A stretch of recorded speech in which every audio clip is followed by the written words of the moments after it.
नमस्कार.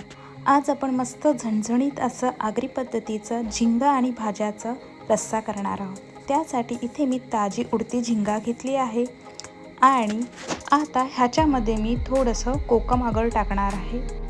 मस्त असं मिक्स करून घ्या, म्हणजे जे कोकम आगळ आहे हे व्यवस्थित सर्व झिंग्याला लागेल.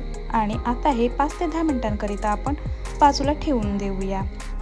5 ते 10 मिनिटांनंतर एका कढईमध्ये तेल घ्या.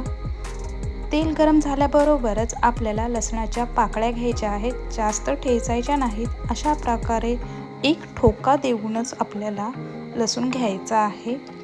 त्यानंतर लाल तिखट, हळद, हिंग आणि आगरी पद्धतीचं मोठं मीठ हे व्यवस्थित असं परतून घ्या मीडियम टू लो फ्लेमवर. त्यानंतर आपली ही झिंगा जी आहे ती ह्याच्यामध्ये ॲड करायची आहे. त्यानंतर हा भाजा, ॲक्च्युली भाजा म्हणजे काय हा बऱ्याच जणांना माहीत नाही, किंवा भाजा हा काय प्रकार आहे सर्वांना प्रश्नच पडतो. तर आपलं जे हिरवं माठ आहे हा जेव्हा मोठा होतो तर त्याचं जे देठ आहे ना, त्या देठाला आमच्या आगरी लोकांमध्ये त्याला भाजा बोलतात. तर हा भाजा ह्या कोलंबीमध्ये खूप छान लागतो, खूप मस्तच टेस्ट येते. आता हे व्यवस्थित मिक्स करून झालं की ह्याच्यामध्ये आपण पाणी घेणार आहोत. छान अशी उकळी काढून घ्यायची आहे आणि उकळी काढून झाली की मग ह्याच्यावर झाकण देऊन 7 ते 8 मिनिटांकरिता हा शिजवून घ्यायचा आहे.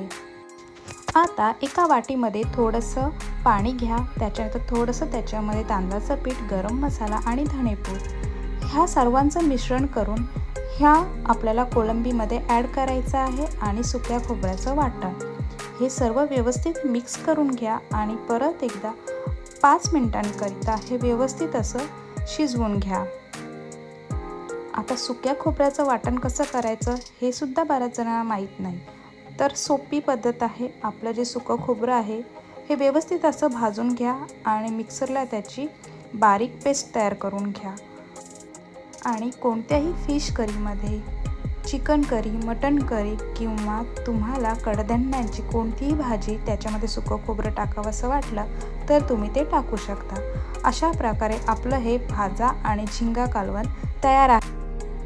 तुम्हाला ही रेसिपी कशी वाटली मला कमेंट बॉक्समध्ये नक्कीच कळवा. आणि भाजा प्रकार हा काय आहे हे तुम्हाला कळलं असेल तर तुमच्याकडे भाज्याला काय बोलतात हे मला कमेंट करून नक्कीच सांगा. धन्यवाद.